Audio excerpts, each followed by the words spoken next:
je veux rappeler l'importance pour l'identité économique et la I would like prospérité to reiterate économique et the les importance jobs, for the les emplois economic du Québec, identity, l'importance du bois d'œuvre, economic du lait, de prosperity la and volaille, jobs des of œufs sous Quebec, régime the de importance gestion of de l'offre. softwood lumber, milk, poultry, and eggs under the supply management system.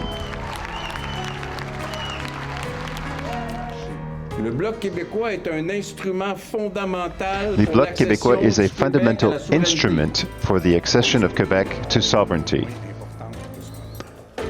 Qui peut le mieux porter la voix du Québec?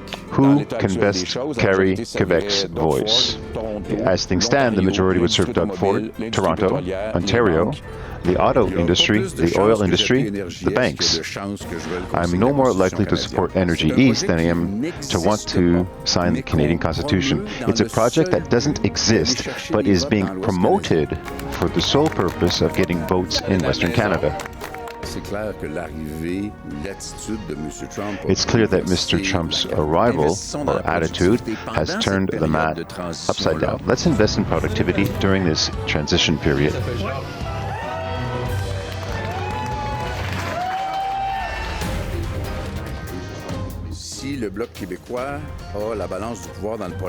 the Bloc Québécois has the balance of power in the next Parliament, we won't let through a treaty that will be detrimental to Quebec's interest. Monsieur Blanchet, bonsoir. Merci d'avoir accepté l'invitation. Good evening, Mr. Blanchet. Thank you for accepting our invitation. So far we understand that Quebec is relatively unaffected by the tariffs announced yesterday by Donald Trump. Do you think Mark Carney's response is adequate? For Ontario's auto industry, I thought it was pretty smart to save parts so that the supply that feed Ontario's plants aren't affected. And cars assembled here obviously aren't subject to tariffs, while those assembled in the U.S. are. It was quite clever. When Quebec sectors are threatened, because I have a fear, and all the evidence to date indicates this, that it's Ontario that's considered to be the economic center that needs to be protected, whereas Mr. Trump has given Mr. Carney the instructions by saying, I want to attack Quebec culture, I have problems with language, I want to break supply management. Mr. Carney, supply management, culture, and language are non-negotiable. Can you believe it? I don't want to go into detail. The principle of supply management has been around for a long time and has been sacrificed in bits and pieces coupled with 2-3% cuts. When I talk about I can give 2-4% to the Americans, and that's what the agricultural sector cannot allow. And of course, they voted. It still remains the same. Liberals, a different leader. They let their own senator sabotage it. This means that everyone in the current Liberal Party, except Mr. Carney, agreed that legislation was relevant and useful. Farmers want legislation that they think is relevant and useful. It's the only way to ensure that supply management is not a bargaining chip for economic interests elsewhere. We're ready to cooperate, but not at any price. There are counter tariffs, i.e. tariffs imposed on American products entering Canada, but there's also a surtax that can be applied to Canadian products going to the United States. If Quebec is hit harder by American tariffs, would a surtax on electricity sold to the U.S. or on aluminum be acceptable to you? Absolutely not, and let me tell you why. We act as if the current crisis is a phenomenon that will last for years, many years, whereas tariffs are essentially a short-term intimidation process to force a negotiation to the advantage of the United States. Negotiations will probably come to an end in the course of the next year, because Mr. Trump wants to arrive mid-term with something to give the Americans, with all the promises he's made. After that, and in this context, we find ourselves in a different economic environment, perhaps less free trade, but a new trade treaty, in which these kinds of maneuvers are obviously not necessary. So, energy in Quebec isn't oil, it's electricity, it's clean energy. That's our wealth. If you tell American buyers things that were unreliable, you're inviting them to buy elsewhere, while Mr. Trump has said that he's starting oil and diesel power plants again to make electricity, which is bad for everyone and the planet. You present yourself as the sole defender of Quebec in Ottawa. We heard it in the little report you presented on Donald Trump's threats. Are you saying that Quebecers who don't vote for the Bloc Québécois, they don't have Quebec's interests at heart? I'm much more Democrat to think that people don't vote according to their conscience. I think there are people who think Quebec's interests can be served by the Liberals, by the Conservatives, and other groups. However, when in a caucus, let's take, for example, the Liberal Party, the critical mass of MPs is in Ontario or elsewhere in Canada. In a situation where it's one or the other, it's Ontario or Quebec, we will always be second. You don't think the Mélanie Joly, the Stephen Guilbeault, they won't be around the minister's table? Well, if you want to think ministers have influence, don't talk about Mr. Guilbeault because he's had it hard in the last few weeks. But I think these people take their marching orders from the minister's office, and whose interests are deeply rooted in Toronto, and that Quebecers have access to a type of insurance policy that allows them to deal with a potential prime minister about whom they know almost nothing, because we've had from masters, if you want, from Mr. Kern and Mr. Poilievre, who would make M. Lesage and Mr. Lake turn in their graves, strengthen Quebec's economy without saying how, while I'm the one who doesn't want to become Prime Minister of Canada. Our program is already very clear. We already have a series of measures. When the Canadian government, whoever it may be, takes those proposals, it belongs to democracy, it belongs to Canada. So we make proposals. We are specific in terms of subsidies rather than an employment insurance program that doesn't work. There's many solutions, concrete solutions. There's a mirror to the Buy American Act that strengthens us, that could have been put in place a long time ago, that would have changed things for the percentage of Quebec contracts in public contracts. So my estimated colleagues in the other parties should be able to debate it. Mr. Blanchet, you asked for a Quebec delegation on the negotiating team with the United States. You were talking about the ministers around the federal government table. So you don't feel well represented because they'll be at the table. I believe that the critical mass of power in the Liberal Party, as in the Conservative Party, is not in Quebec. The critical mass will serve Ontario first. What I'm saying, however, is, as we've always said, if what's on the table in terms of negotiations, and let's say things as they are, it isn't the Prime Minister going to talk with Donald to say, what's the new deal going to be? These are negotiating teams. And we're saying that in these teams, Quebec must be able to appoint people who will carry Quebec's voice and ensure that Quebec is duly represented. As I said today, the other provinces and territories can also ask for the same thing, so that it's truly representative, because as the Quebec National Assembly said, it's not one Canadian economy, as Mr. Carney claims, but 13 economies, each with its own characteristics, its own priorities. The Quebec economy is very different from that of Ontario. Interests are not the same. It's not in Quebec's interest to remove the interprovincial barriers. There are no interprovincial tariff barriers. It doesn't exist.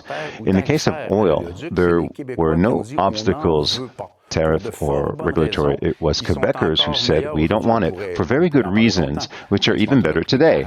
We can talk about it for a long time. Trans Mountain cost $40 billion for 1,600 kilometers. I understand there were mountains, but we're talking about 1,600 kilometers, an infrastructure which take at least 8 to 10 years to build. And the Europeans don't want it.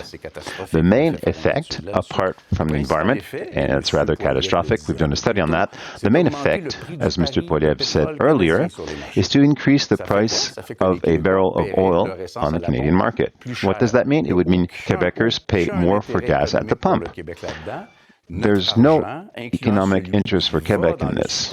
Our money, including the money that goes to support the oil industry, should be invested in Quebec's clean energies, creating jobs and a future for Quebec by transforming our natural resources to open up new markets in Quebec's interest.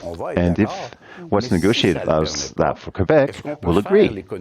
But if it doesn't, can we make a difference with the Bloc Québécois and hold the balance of power? You're saying no to these energy projects, which some of your opponents have put back on the table. You're saying no to Energy East, to GNL Quebec.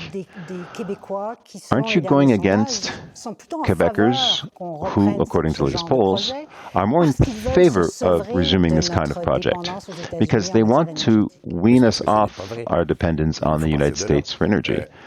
Well, it's because it's not true. You have to start from there. Oil companies use available pipelines according to market prices. Western oil is consumed in Quebec, essentially Western Canadian oil. In particular, as proof that I'm not dogmatic, is because of the inversal of the Enbridge pipeline in 2013, which means it was going in the other direction. So Western oil is coming to Quebec and being refined in Quebec. I was the Environment Minister who authorized it, so I'm not anti-oil. I just say we have to get out. And it's not with new infrastructures that are fanciful towards the European market. Before we said Asia, but I don't think St. John, New Brunswick is going to send oil to Asia, but the European market doesn't want it. And the European market says, if you want to get in, you have to charge a fee because you don't charge for climate change on Canadian oil. So there's a lot of facts to correct here. So how do you respond to Quebecers' fears? Because they have some. Well, the last thing you want to do is minimize Quebecers' fears. We have to recognize that Mr. Trump has created a lot of fear, a lot of concern. And once we've taken note of this, we need to implement short, medium, and long-term solutions. For example, counter tariffs. I quite agree with them because we don't have the choice. We can't be more vulnerable when confronted with a predator like Donald Trump.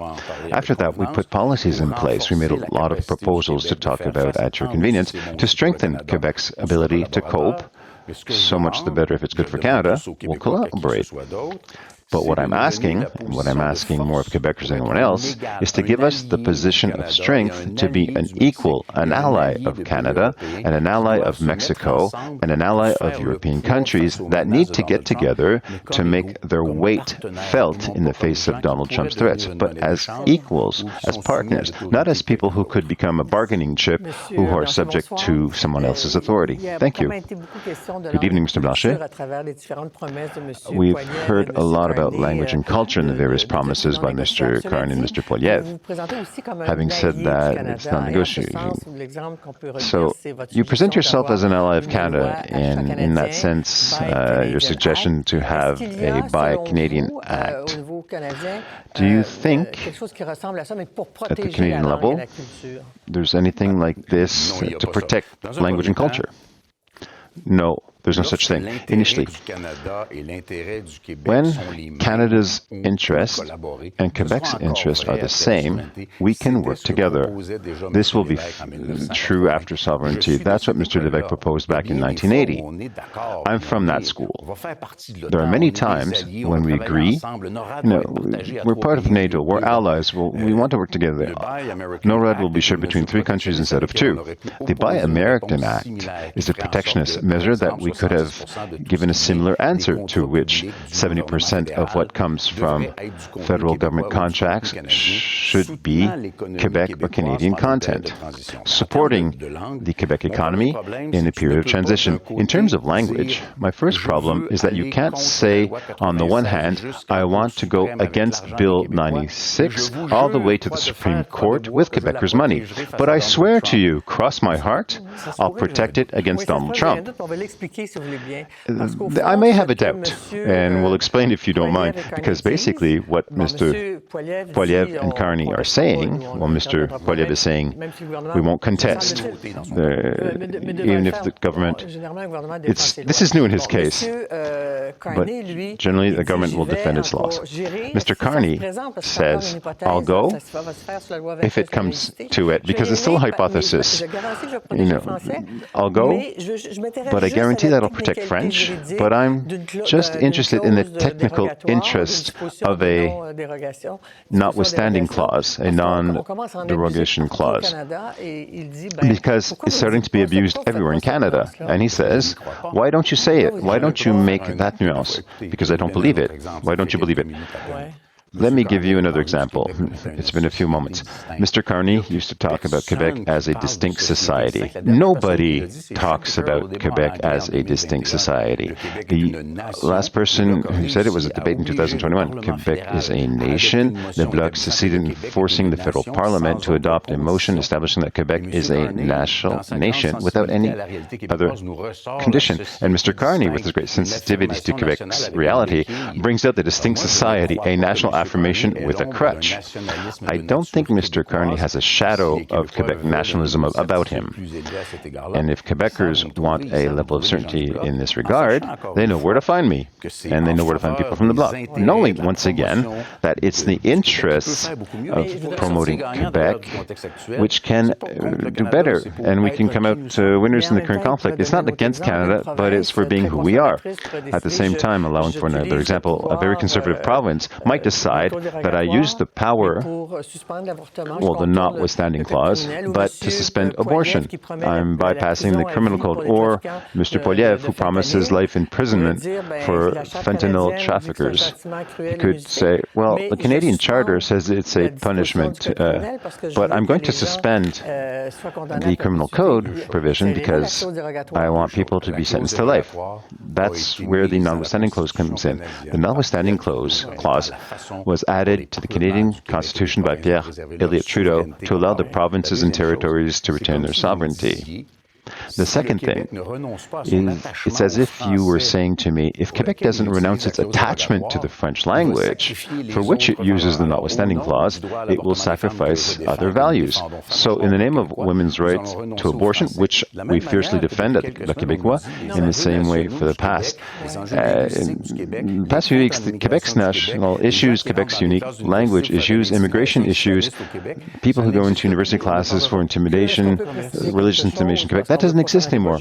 We're not, we can't want a legal debate necessarily, but it's the usage, preventive usage of this clause, whereas the spirit that's in place is to say, let Parliament assert its sovereignty, vote its law, which protects the law, and then, if we're not happy, well, they can adopt the derogatory clause, but let's the test be done,